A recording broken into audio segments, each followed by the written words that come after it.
So I wanted to thank you all for coming out tonight to this Trans Topics workshop on how you can become an LGBTQ advocate and better advocate for our community. As a reminder, we are recording this broadcast. It will also be archived on our YouTube channel. And so with that said, we do have muted everybody's audio. You will be able to interact using the chat though. I also want to encourage y'all to attend our next session, which will be October 20th. We're going to be doing a workshop on how to change your name in the state of Pennsylvania. So hopefully we'll have some folks that are coming to that one as well. All right, so why don't we kind of get things started at least, and we'll hopefully we'll get a few more folks to join. So tonight's topic is, yes, you can become an LGBTQ advocate, and it is in particular a good night to do it because today is National Voter Registration Day. And if you want to become an advocate for the LGBTQ community, the easiest thing to do, the simplest thing to do is to register to vote and then to make sure you are voting, because without a doubt, this year, our rights as LGBTQ Americans are on the ballot. And so voting is really critical. If anybody is looking for information on how to vote, please go to www.vote.org. And no matter what state you are in or territory you're in the nation, they will help you get registered to vote. So let's get moving here. Just a little bit about me. So my name is Corinne Goodwin. I am the Executive Director of the Eastern Pennsylvania Trans Equity Project, but a few other things about me.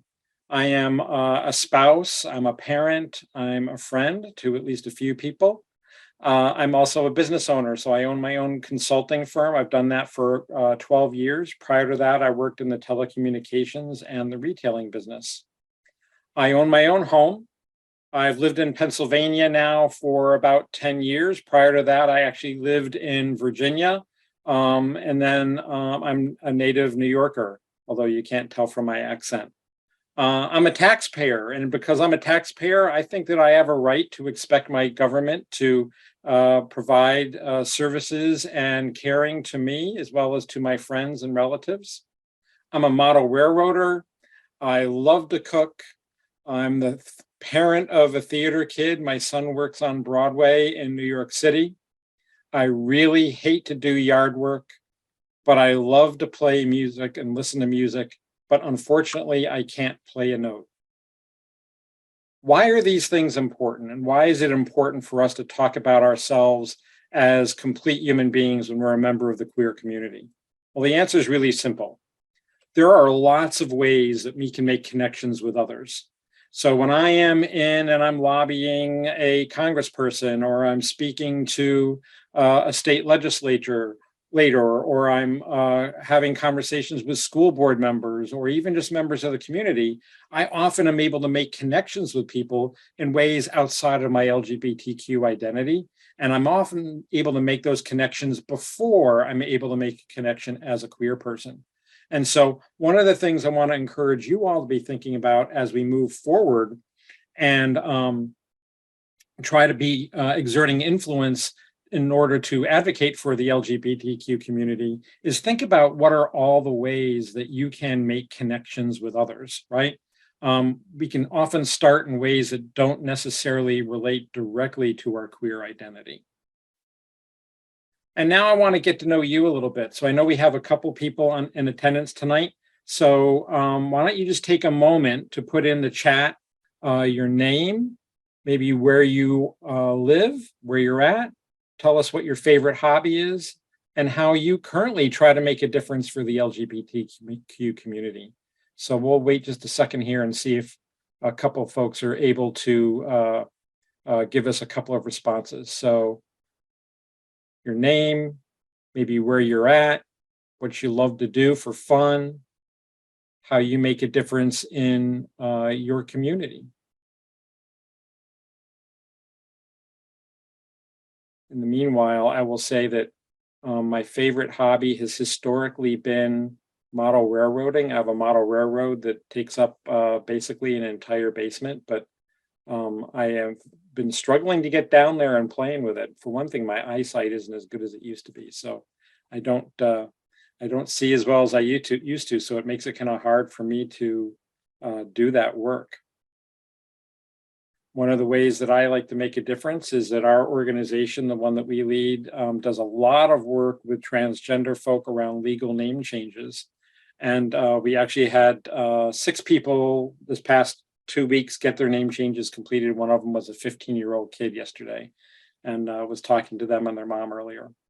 So one of our people, Scarlett, thanks for being here tonight, lives in Tioga County, and they love to write and record music. And they are a leader and an administrator of a transgender support group up in northern Pennsylvania. That's great.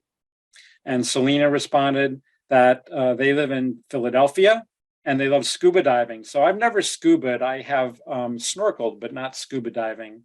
And you go to events and try to create safe spaces as a clergy person who is also a member of the transgender community. So those are great. Thank you for sharing. So just a recap from last time. So about a month ago, we did a workshop specifically around anti-LGBTQ legislation and what's been going on around the country. And this year to date, as you'll recall, there are 289 anti-LGBTQ bills that have been introduced in state houses as well as the national legislature across the country. 48% of those have passed. So while we can say that we're losing on some of those, the truth is we're winning 84% of the time as we try to keep these bills from being put into law. And actually, a lot of the ones that have passed actually have injunctions against those right now. So we're really glad that we're able to be doing this work and continue to do this work. We also talked about last time about how a lot of the anti-LGBTQ activities are being driven by the evangelical right, the majority of whom vote Republican, and how these organizations, the Family Research Council and the Alliance Defending Freedom and organizations like that, have really created these alliances with traditionally sort of laissez-faire organizations like the Cato Institute and the Heritage Foundation. We talked about how culture wars are really good for politics. And then we talked a little bit about how to fight back against this type of legislation and that there are ways for us to do it. And we're going to talk about some of those tonight. We're going to explore some more of those. So tonight's mission is to really kind of try to work together a little bit to discuss ways that we can make a positive impact for our community, right? And that's whether you are visible as a person of trans experience, or maybe you're a stealth person, right? Whether you're a fearless person, or maybe you're afraid. If you're a person who has lots of resources available to you, or maybe you don't have a whole lot of resources. Or if you're highly ambitious, or, the truth is that some of us are a little bit lazy. And the fact of the matter is sometimes we are all of these things, right? We go on this spectrum of what I call agents, bystanders, and allies. And I want to define these terms a little bit for us as we're sort of moving ahead here tonight. So what is an agent?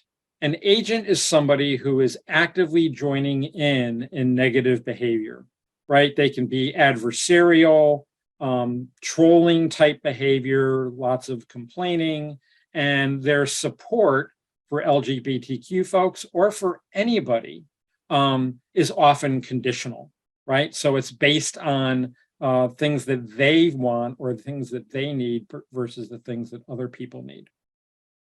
What's a bystander look like? Well, there's somebody who's passive. They're waiting for other people to lead, right? So they're sort of watchers and lurkers, and they might be spending some time learning, but they may not really be doing much with that knowledge. And then what do allies look like? So allies are active. They actively work with and or on behalf of other people. And that behavior looks like interrupting and educating, contributing, organizing, and of course, leading. And I think it's really important for us to recognize that we, even as LGBTQ and queer folk or queer allies, we actually move back and forth on this spectrum based on individual circumstances and on our individual needs at any one given point in time. So for example, earlier today, I'm a member of a group called You Belong, Pennsylvania, and they are dealing with some anti-LGBTQ and other hate issues going on in a community in the Lehigh Valley. And they've had a significant issue with people who are trolling their group on social media. But as I was digging in a little bit today on this, I also found where members of this group were trolling other people and posting hate speech and frankly, inflammatory language on other people's personal Facebook and Instagram pages, right? That's trolling type behavior. And even if we like to consider ourselves to be allies or to be active, we need to really be thinking about, is that type of adversarial, sticking your finger in someone's eye type of behavior really going to get us where we need? I'm not saying that there aren't times when we need to do that, but there are many times when we need to be thinking about how can we create positive change as opposed to reinforcing negative stereotypes.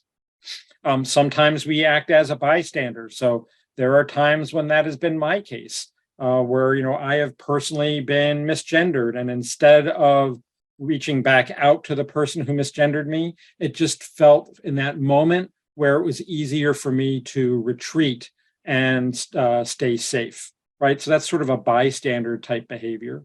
And then, of course, there are times when we work actively as allies and we are working to educate or to contribute to our movement, all right?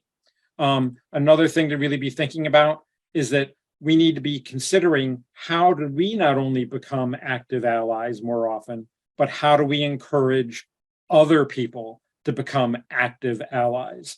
And hopefully we'll get to some of that tonight. So how do we need to, or why do we need to get LGBTQ voices heard across Pennsylvania and across really the nation? So let's just take a second, and maybe some of the folks that are here on the call tonight on the webinar can put in their thoughts. So why do you think that we need to be getting our voices heard as LGBTQ and as queer people? So I'll take just a moment and let you all share your thoughts. I'll tell you that not too long ago, I was working with an organization locally that works on homelessness. And I had gone in to meet with the executive director of this particular organization, and they were talking about how they were LGBTQ accepting. And so I took a moment out just to sort of say, so you say that you're LGBTQ accepting, but I don't see a rainbow sticker on your door or on your window. I don't see a rainbow flag. I don't see any type of postings that talk about accepting LGBTQ people. And not 24 hours later, they sent me a text showing where they had put up a rainbow flag in their lobby. So sometimes we can, just by speaking our voices, we can make a difference. So one individual in here said that if our voices aren't heard, our destiny is going to be decided by other people, not by us. That is a great response, right? So we need to be taking our future into our hands. So keep it moving here. The real reason why we need to make sure that our voices are heard, to the point that someone else just made, right, is that our destiny needs to be determined by us. But it also is that governments and institutions respond to social and societal pressures and divisibility. You just take a look at the military, and we can think about recent history with when Donald Trump went out there and said that trans people shouldn't serve. And there was frankly an upswelling all across the nation in support of transgender troops. I'm actually really lucky. The highest ranking military transgender person in the military is a good friend of mine. They're a wonderful individual, a great advocate. And all now that we've kept that pressure on, trans people are in fact allowed to be served. And you can look back to whether that is women in service or people of color in service, integrated service, gay people working in the service. All of those changes are responses to social pressure from advocates. The same thing goes with companies. So over 400 of the Fortune 500 companies now have LGBTQ and trans affirming policies written. And that is because of pressure that is put on them to do that. Same thing with the healthcare system, the education system, which is certainly right now in a lot of areas of concern on what's going on in our educational system in terms of LGBTQ affirming activities. We need to keep the pressure on and have our queer voices heard, because ultimately, if we don't speak up, we're relying on other people to speak for us, as Scarlett had said earlier. So I want you to think just for a moment about what's important for you, right? So is it important for you to provide support to other LGBTQ people? Is your goal to gain allies for our movement? Is your goal to really rally people into action so they actually don't just say they're an ally, but they become an active ally? Is your goal to educate people? Is your goal to convert people who are actively working against us right now, the naysayers? Maybe your goal is to get out the vote. That is certainly one of my things that's important to me right now as we head into election season. I want you to think about what's important to you. And then I want you to really thinking about, so the different tactics and the different activities that you might need to execute on in order to meet your particular goal. One of the things I really want you to be reinforced tonight is this idea that we need to be flexible in the way that we approach our problems. Sometimes we get into people's faces, sometimes we work a little bit differently, and that is all situational. I want you to think about who are your audiences. So your audience may be the LGBTQ community. That's certainly one of the audiences that I'm speaking to with this seminar. It may be people who are our allies. That's certainly one of the audiences for this seminar tonight. Other times you might be looking to speak to relatives or friends. Maybe it's an employer or a company. Maybe you want to activate people in the cisgender or heterosexual community. Maybe it's clergy or coworkers, could be lawmakers or media. Every one of these really probably requires some different tactics. For example, if it's the LGBTQ community, maybe they need some access to resources. They might need some places where it's a safe space for them to vent and express their concerns. If it's an ally, maybe what they need is they need to be given the information or the talking points that they need to spread the word. If it is a relative or a friend, maybe they need some reassurance. For example, if you've just come out, we need to be mindful of the fact that our family members come out right alongside of us and they need some reassurance and they probably need some information to help them navigate those situations. If it's a company, what they probably need more than anything is policy guidance, and they need to know what's in it for them. WIIFM, that's the radio station that everybody listens to. And companies need to understand that inclusivity is actually good for their bottom line. Maybe that cis-het community, they need examples so that they can that we can use to create empathy so that they move and become allies.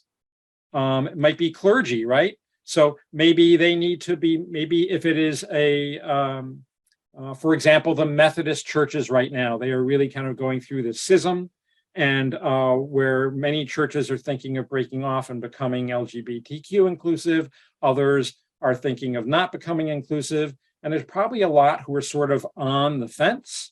Maybe they need to meet with some affirming clergy so that we can encourage them to become inclusive. Co-workers and supervisors, what they need is they need policies and procedures. They need to know what to do when a transgender person comes out at work, or what to do when somebody wants to use a bathroom that aligns with their identity.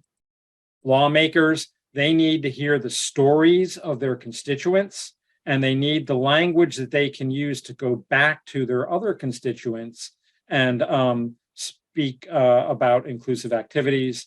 And the media, what they want is they want events that they can cover, and they want sound bites that they can put on their social media or on TV or on the radio, for example. So they want snippets and sound bites. The next thing you need to do if you are going to become an activist is you need to think about what you're good at. So I'm relatively good at public speaking. I'm reasonably good at writing and storytelling, but I am really good at organizing. My computer skills and my ability to design websites, not so much, and artistic is the last thing that I am. Maybe you're good at networking. Maybe you're good at marketing. Maybe you're good at fundraising, right? You need to be thinking about what you're good at, because those are the things that are probably going to help our community more than anything, right? And you need to think about what do you like to do. So if you find that going out, for example, and lobbying and speaking to school board members or mayors or city council people or county council people or state legislatures, if that's a hard thing for you, maybe you're really introverted, you're probably not going to be good at it. So let's find out what you like to do and what you're good at, and then really focus on those things first as you start to get your feet under you. Think about the methods that you want to employ, right? So it could be going to rallies. So here's a photo of me speaking at a rally not too long ago. It could be maybe you're good at creating media or getting on TV, particularly photogenic maybe. Maybe you're better in small groups or one-on-one conversation. It could be lobbying, it makes more sense. So for example, when we have these anti-trans or anti-LGBTQ bills that are going to come up in the state legislature, right now, lobbying and letter writing for our legislators, that's a critical activity. It's probably the most important thing that we can do.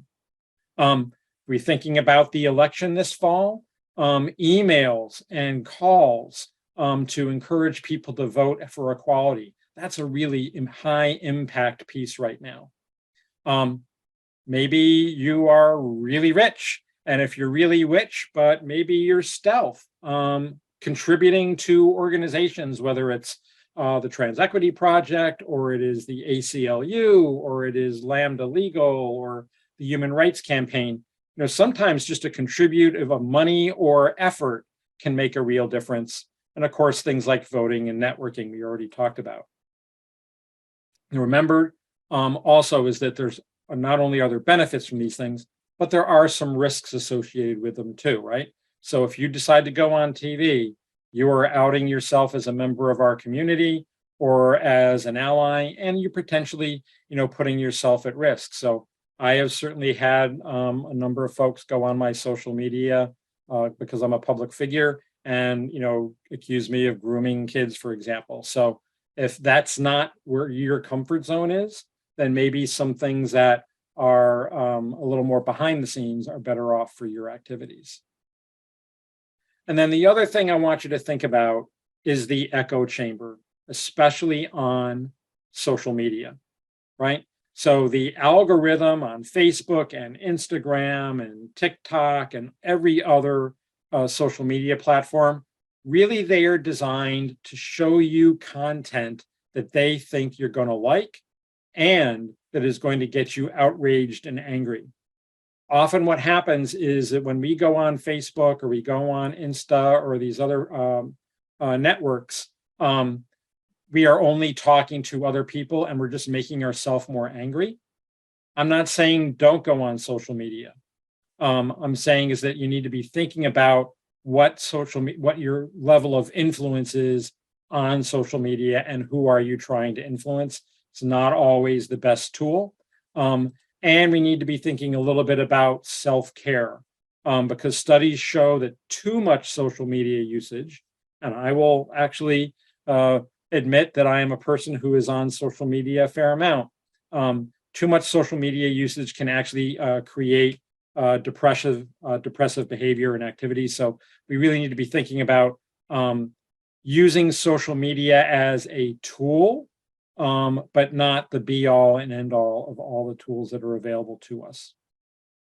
I'm going to back up here for just a second. I actually had a state legislator tell me to my face not too long ago that they pay zero attention to social media because they know that the people that go on their social media page and make comments are more than likely not voters. The things that they pay attention to as a legislator are the emails and handwritten letters that they get speaking about issues and the phone calls that they get. So again, if you're just going on social media and venting, it's probably not the best use of our time. The other thing we need to be prepared for as we become advocates and become active allies is that we need to be prepared for some conflict, right? We need to be prepared that as we go into a meeting or we're having a conversation with a community member or a parent or a clergy person, that we may and very likely will get some pushback.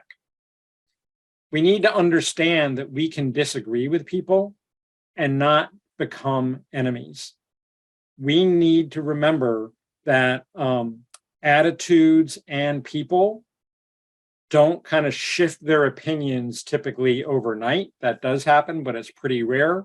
Often it's a matter of incremental change. And that means that you may need to go in and speak with, I'll use this example of this legislator again.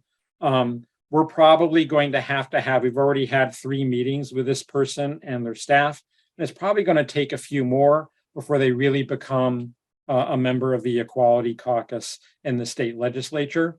But we're going to keep at it because we know that we need to make sure that we are getting veto-proof abilities within the state legislature, especially if we get a Republican governor this fall in Pennsylvania. So it's important to remember that we need to try to keep those relationships as positive as possible because getting into direct face-to-face confrontation usually doesn't solve things. It just makes people more angry and hardens our positions, right? So we need to remember that patience is often, although not always, a virtue. There are times when it makes sense to become impatient, and there are times right now where we need to be impatient. So let's talk about how we get our message across, right? We need to be doing more than hope that something happens. We need to do more than hope that there are other activists out there doing the work on our behalf. We need to do it ourselves, and we need to make good things happen on our own. So here's the question that I would have you ask yourself.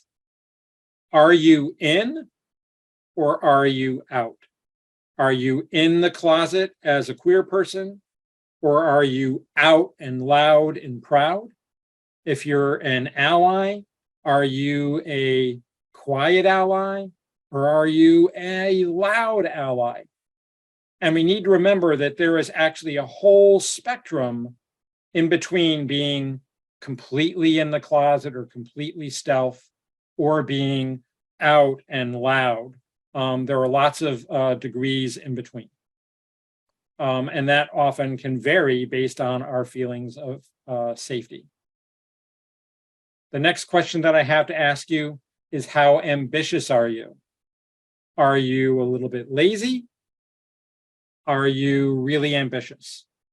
Are you looking for small changes, maybe locally within your household or your neighborhood? Or are you looking to create big change across counties and cities and states and the country?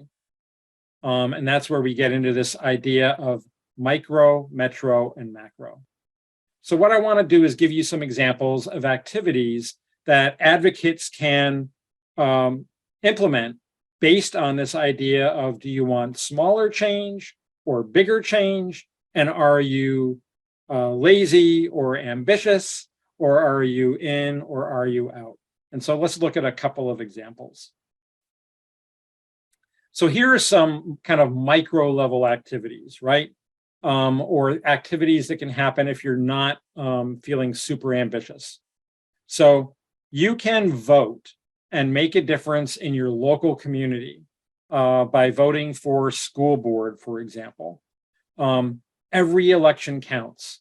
And the good news is that you can become an equality voter, even if you're in the closet. We have a secret ballot. No one needs to know that you're queer. No one needs to know that you're an ally of LGBTQ people. You can vote and make a difference, but you have to vote in every election. Another example is charitable giving, right? So whether it's our organization or Lambda Legal or the Transgender Legal Defense and Education Fund, the National Center for Transgender Equality, GLAAD or PFLAG, GLSEN, there are all kinds of organizations that you can give to, and you don't have to be out in public about doing that.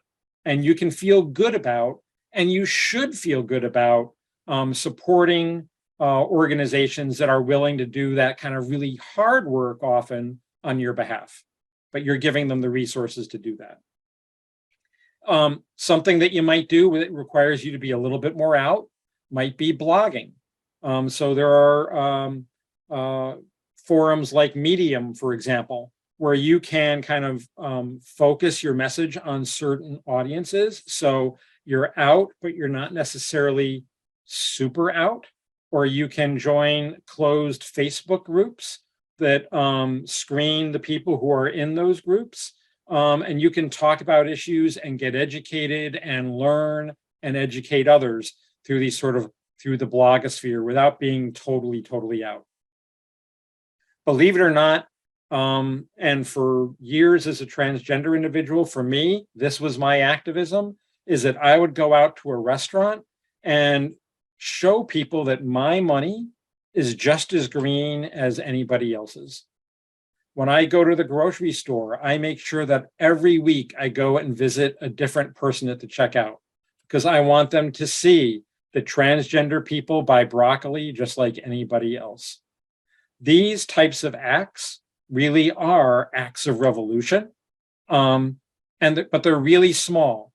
And the fact of the matter is, though, is if everybody did a small action, we'd probably be in a lot better place. Wearing a rainbow pin or wearing earrings that have the rainbow flag on them. Little things. There's little actions that people can take that really are sort of this micro thing, but they spread a message of inclusivity. And of course, just coming out to a friend or a relative who may or may not react favorably, but having those conversations can be helpful in the long term, because I know, for example, I was the first person that my brother ever met who was transgender. And while my brother and I have a difficult relationship, I am confident that he has said to his friends who might be a little bit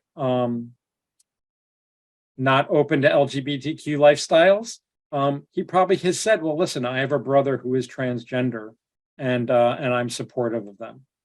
So coming out and talking to a friend or relative can be really an act of revolution and an act of affirmation. Let's look at some kind of metro activities, right? So things that kind of impact your broader community. So one of the people on the call tonight, they're leading a support group, and they are a member of support groups that we run as well in our organization, right? So just that, you are supporting other people who maybe are active in the community or who want to learn how to become active in the community.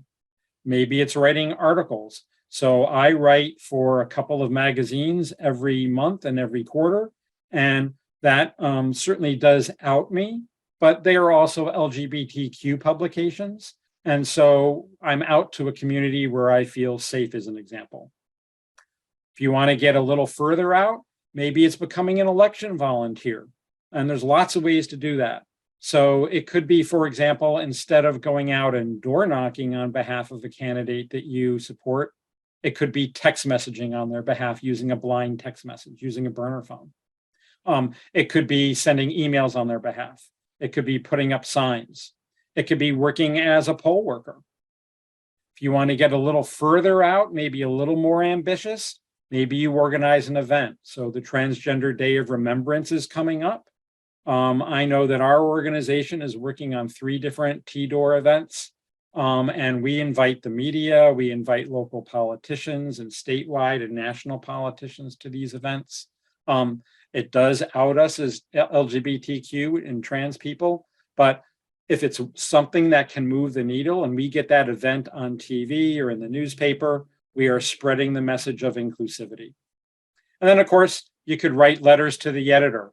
Believe it or not, newspapers are still really important, especially during election season, and especially if you're trying to influence legislators. How about more macro activities, more ambitious activities?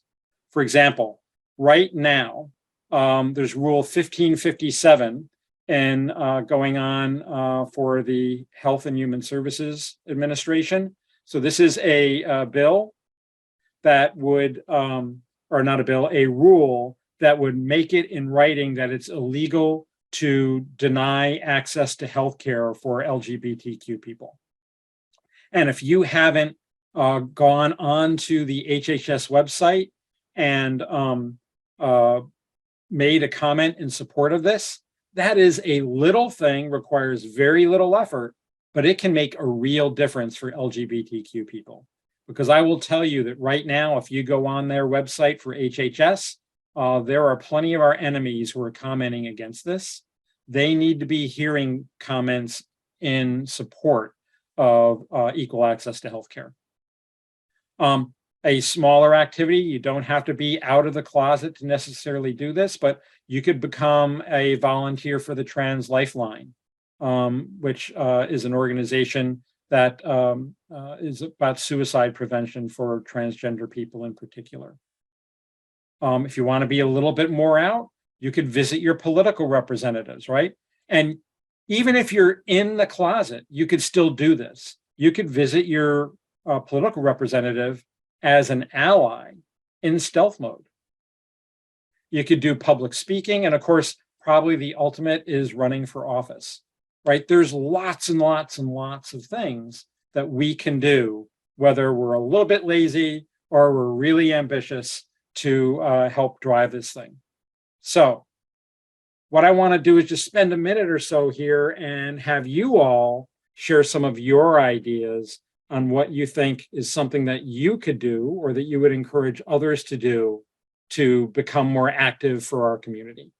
So I'll let you put that in the chat, please, something that you think, an activity that you could do. And I'll give you a couple of examples. So I have a friend who is a transgender woman who has joined a bowling league, and she hangs out with a bunch of good old boys every Thursday night at a bowling league. Probably helps that she's a really good bowler, but she's out there as an open transgender person. If you work for a community that, or work for a company rather, that has an employee resource group, join that resource group or start an employee resource group at your company. I see that a person put in the chat here to get involved in a transgender-led organization. Absolutely, right? So our organization right now, we just had a meeting last night. We're looking for some new board members. And so if you want to become a board member of our organization or maybe of other organizations, that's a great way to help, or volunteer for them, volunteer at a Pride event, right? We have here on the screen things like volunteering. So volunteer at a homeless shelter or at a food kitchen, right? And whether or not you do that in stealth mode or as an out and proud person, that's something that you can do. Other ideas are, visiting your elected representatives, be visible as an ally using the STOP method. So STOP is when somebody says or does something that is transphobic or homophobic. You stop them, you tell them what was wrong about their behavior, you give them an option for better behavior, and then you try to practice with them. Somebody just put in the chat is, having information tents at local Pride events, right? They also wrote a training for the Commonwealth of Pennsylvania around the treatment of transgender coworkers and employees. That's wonderful. Again, we kind of talked about that employers, sometimes they need policies or they need a little bit of guidance. Yeah, so there's lots of things that you can do. Matter of fact, we have a big old list, right? And so, for example, it could be attending or speaking at a conference like the Philadelphia Trans Wellness Conference. I have joining a bowling league on here because I just mentioned that. It could be starting a book club at your church. It could be funding a scholarship. So our organization gave out 4 scholarships this year for transgender youth, so they could go to trade school or college. Maybe you're in a financial position to do that or to help do that. It could be going to a rally, or it could be something like going to a school board meeting or getting involved with registering voters. There's lots of ways to help. This list is only a partial list, but to kind of give you an idea of what it might look like. And if you would like us to email you the list, send an email to us at info@patransequity.org. And we're more than happy to share our list of micro, metro, and macro activities, along with some other information on how you can become a great advocate for our community. Here's the real deal, is that you need to do what you can in the way that you can, and you have to do something. Right now, LGBTQ people have to stand up for ourselves. Our allies have to stand with us, but we need to remember that allies aren't going to stand with us unless we are out there leading the way, right? We're not going to be able to get other people to join us unless we are willing to stand up and do something, whether it's that micro activity, that metro activity, or that macro type activity. And we're looking for your help. So if you want to join our list of advocates, so whether it is, thinking about getting involved in an action day or lobbying, or becoming a member of our speakers bureau, or getting involved in a letter writing campaigns, or any of the other activities that are on our list that we kind of talked about, again, we want you. We want you to get on our list. You can tell us exactly what you're willing to do or not to do. And again, just send us that email at info@patransequity.org. We have compiled and are continuing to compile a list of people who want to advocate on behalf of LGBTQ people. And we will periodically be reaching out based on the skill set that you identify to see if there are times when we can leverage you and your capabilities. And an example of that is that right now there are 3 anti-LGBTQ bills making their way through the State House. All of them have passed the State Senate. They are likely to all come up for votes. Well, at least 2 out of the 3 of them are likely to come up for votes this fall as we head into election season in the House. And so we want to encourage people to write letters and to call their reps and to potentially go out and meet with people. We will do that right alongside of you, and we'll even teach you how to do it. So if you're interested in becoming an advocate, becoming more active, we can help you to do that. So please feel free to send us that email and join our list. And then one real kind of last thought. So I don't know if any of you have ever seen this phenomena that you see on the screen here. It's called a murmuration. So this is a flock of starlings, and it's really hard to see, but they are being attacked by a hawk. And this is what starlings and other flocking birds do to protect themselves, is they create this what's called a murmuration effect. Schools of fish do it as well. And the idea is that every time one of these birds senses that they are in threat, they move and the whole flock gathers around them. And in this particular video, despite this flock being attacked, not a single starling lost its life, right?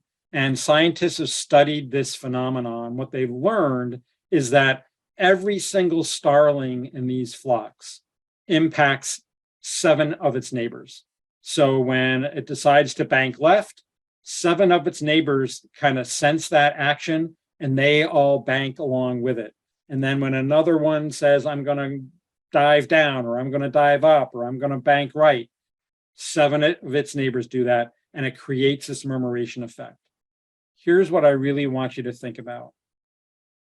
If every one of the 895,000 queer people who live in the state of Pennsylvania did something to become a positive advocate and influenced 7 voters, that would create 6.3 million active equality voters.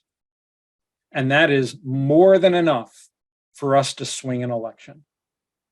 So think about what it is that you can do, whether it is that letter writing campaign, whether it is the donation, whether it is running a support group and giving people the confidence that they need to do this work, whether it is getting involved with an organization as a volunteer or as a leader, whether it is having a conversation with your next door neighbor, whether it is donating library books to your local library.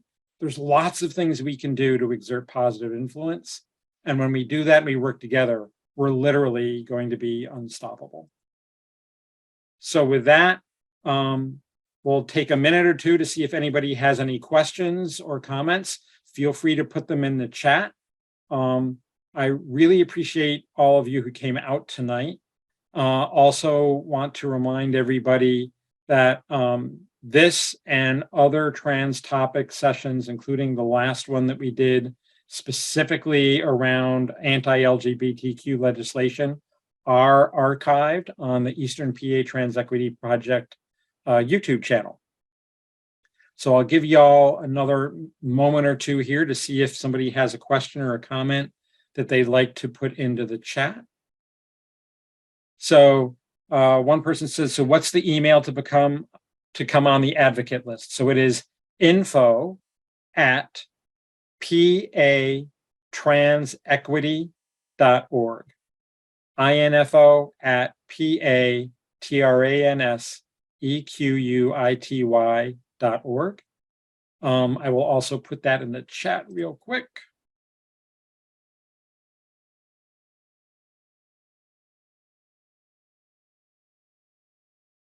There you go. So you can copy it and send that email out right away. We do anticipate that we are going to have a use for some people in lobbying activities in particular coming up soon. And we're going to do a seminar specifically on how to become an effective lobbyer or lobbyist, I guess I should say, and how to have a good meeting with a politician specifically. That'll be coming up probably in November after the election. Okay, we haven't had anybody else put anything else in the chat. So with that, I really appreciate you all coming out tonight, and I hope to see you at another event soon. Have a great night, everybody. Bye-bye.